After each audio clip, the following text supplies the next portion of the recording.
Este é o 37º áudio da série Reflexões sobre a Vida de Jiddu Krishnamurti. No áudio de hoje falaremos sobre um estado atemporal.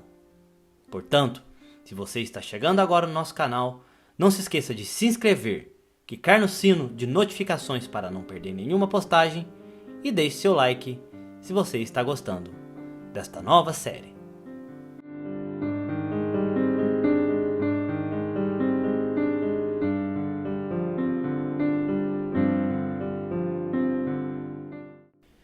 Reflexões sobre a Vida de Jiddu Krishnamurti. Narração Paulo Ribeiro. O tempo não traz nenhuma solução. Todas as religiões têm afirmado que o tempo é necessário. O tempo psicológico de que estamos a falar. O paraíso está muito longe e só podemos alcançá-lo através do processo gradual da evolução, através da supressão, do crescimento ou através da identificação com um objeto, com algo superior. A nossa questão é se será possível estar liberto do medo de forma imediata? Caso contrário, o medo faz nascer a desordem. O tempo psicológico cria invariavelmente uma extraordinária desordem dentro de nós. Estou a questionar toda a ideia de evolução, não do ser físico, mas do pensamento, que se tem identificado a si mesmo com uma determinada forma de existência no tempo. É óbvio que o cérebro evolui até chegar ao presente estágio, e pode evoluir ainda mais, expandir-se ainda mais. Mas, enquanto o ser humano vive durante 40 ou 50 anos no mundo feito de todos os gêneros de teorias, conflitos e conceitos, numa sociedade na qual a ganância, a inveja e a competição alimentaram guerras. Sou parte de tudo isso. Para um homem que está a sofrer, não tem qualquer significado procurar a solução no tempo, evoluir lentamente ao longo dos 2 milhões de anos seguintes enquanto ser humano. Tendo nós esta constituição, será possível libertarmos-nos do medo e do tempo psicológico? O tempo físico tem de existir. Não podemos fugir disso. A questão é a de saber se o tempo psicológico pode trazer não só ordem dentro do indivíduo, mas também a ordem social. Nós somos parte da sociedade. Não estamos separados dela.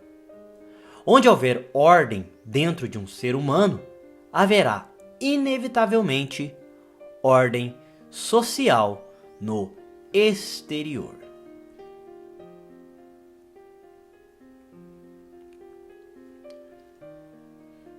Um estado intemporal. Quando falamos do tempo, não nos estamos a referir ao tempo cronológico, ao tempo do relógio.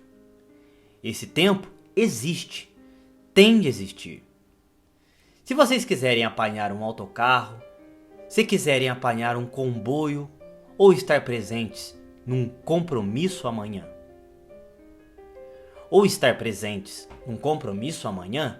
necessitam de tempo cronológico. Mas será que, psicologicamente, existe um amanhã, que é o tempo da mente? Haverá, na verdade, um amanhã psicológico? Ou será o amanhã criado pelo pensamento, porque o pensamento se apercebe da impossibilidade de mudança direta, imediata? Inventa assim este processo gradual? Vejo por mim mesmo, enquanto ser humano, que é importantíssimo dar origem a uma revolução radical na minha forma de vida, de pensar, de sentir, nas minhas ações. E digo a mim mesmo: darei tempo a isso. Amanhã será diferente, ou daqui a um mês. É desse tempo que estamos a falar, da estrutura psicológica do tempo, de amanhã ou do futuro. E é nesse tempo que vivemos. Não é pelo relógio que o tempo é o passado, o presente e o futuro. Ontem eu era. O ontem opera através de hoje e cria o futuro.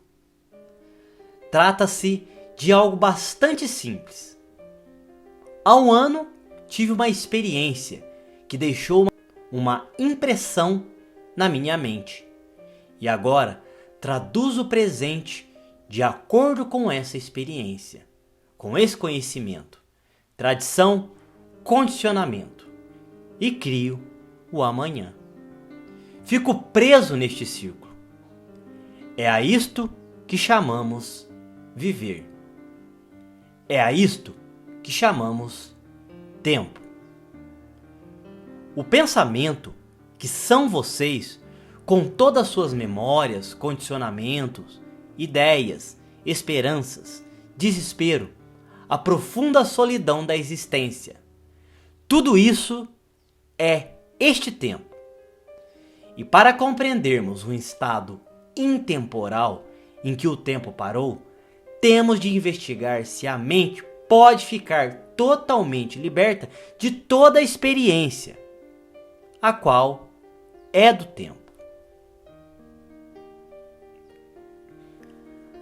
A própria natureza do pensamento.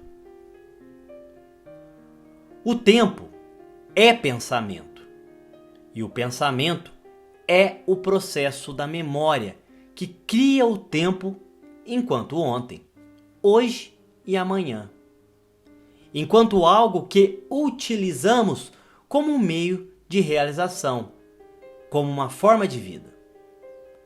Para nós, o tempo é de uma importância extraordinária. Vida após vida, uma vida conduzindo a outra vida que é modificada, que continua.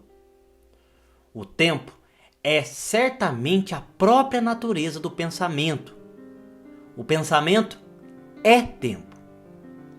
Enquanto o tempo existir como um meio de alcançar algo, a mente não poderá ir além de si mesma.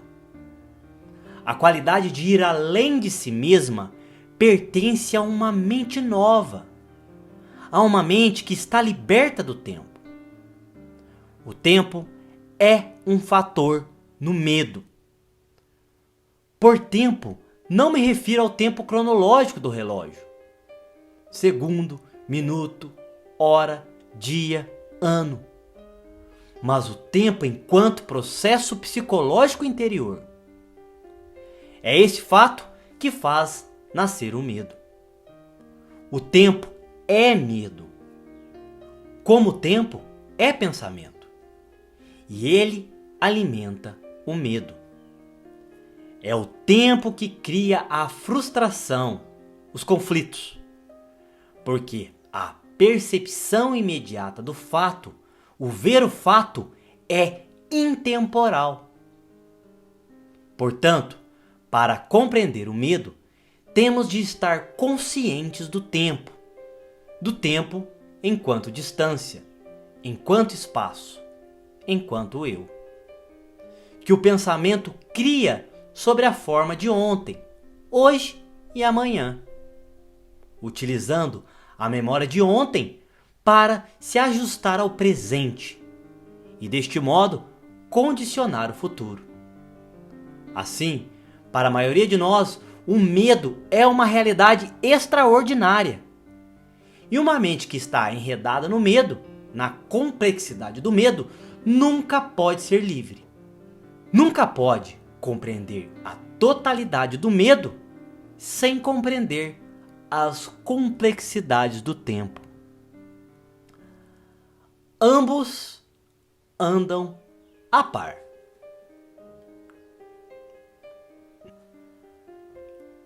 A desordem criada pelo tempo. O tempo significa o movimento do que é para o que devia ser. Tenho receio, mas um dia ficarei livre do medo. Portanto, o tempo é necessário para me libertar do medo. Pelo menos é isso que penso. A mudança do que é para o que devia ser implica tempo. Agora, o tempo significa esforço naquele intervalo entre o que é e o que deveria ser. Não gosto de sentir medo e vou fazer um esforço para compreendê-lo, para analisá-lo, para o dissecar. Ou descubro a sua causa, ou fujo completamente dele. Tudo isto implica esforço. E o esforço é aquilo a que estamos habituados. Estamos sempre em conflito entre o que é e o que devia ser. O que devia ser é uma ideia, e a ideia é fictícia. Não é o que sou, que é o fato. E o que eu sou só pode ser mudado quando compreendo a desordem que é criada pelo tempo. Assim, será que é possível para mim libertar-me totalmente do medo num único instante? Se eu permitir que o medo se perpetue, estarei constantemente a criar desordem. Portanto, vemos que o tempo é um elemento gerador de desordem, não um meio de nos libertarmos para sempre do medo. Assim, não há um processo gradual de libertação do medo. Do mesmo modo que não há um processo gradual para nos libertarmos do veneno do nacionalismo.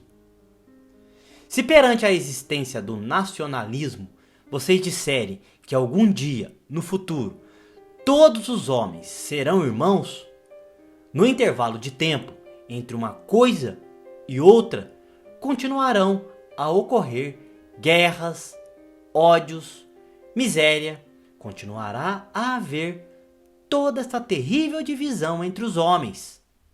Portanto, o tempo está a gerar desordem.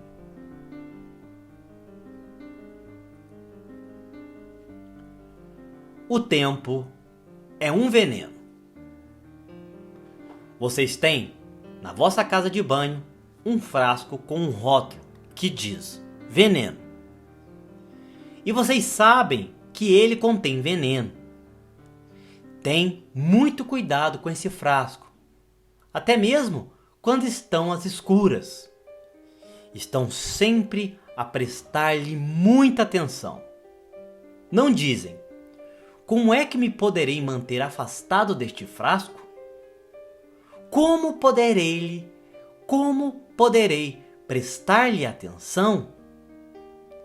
Sabem que ele contém veneno e, como tal, são muitíssimos cuidadosos com ele. O tempo é um veneno, é gerador de desordem. Se isto for um fato para vós, então poderão compreender de forma imediata como se poderão libertar do medo. Mas se vocês continuarem a encarar o tempo como um meio de se libertarem a vós mesmos, não pode haver qualquer comunicação entre vocês e eu. Compreendem? Existe algo que é muito mais. Pode haver um outro tipo de tempo totalmente diferente. Nós apenas conhecemos dois tempos, o físico e o psicológico, e estamos presos no tempo. O tempo físico desempenha um papel importante na psique, e a psique tem uma influência importante no físico. Nós estamos apanhados nesta batalha, nesta influência. temos de aceitar o tempo físico para podermos apanhar o autocarro ou o comboio.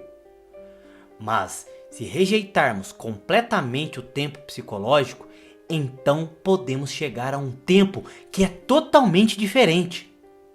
Um tempo que não está relacionado com nenhum dos outros dois tempos. Gostaria que viessem comigo para este tempo. Então, o tempo não é desordem, é uma imensa ordem.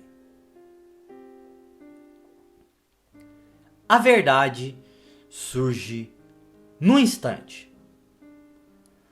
A verdade ou a compreensão surgem no instante. E esse instante não tem continuidade, não está inserido no campo do tempo. Vejam isto por vós mesmos. A compreensão é fresca, instantânea, não é a continuação de algo que já existia.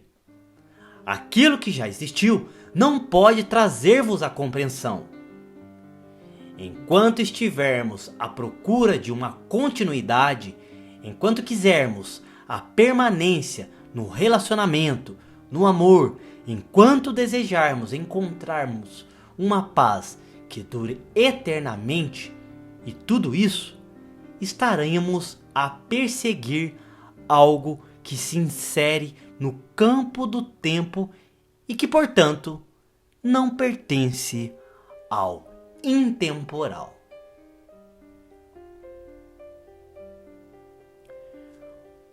Uma procura vã.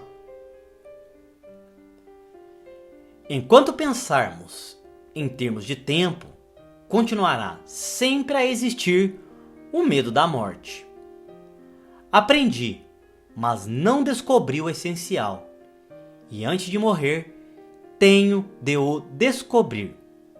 Ou então, se não o descobrir antes de morrer, pelo menos espero poder descobri-lo na próxima vida.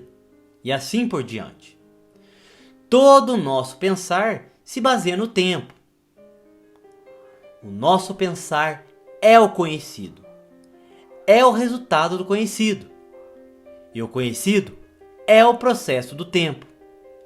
E é com essa mente que nós tentamos descobrir o que é ser imortal, para além do tempo, o que é uma procura vã.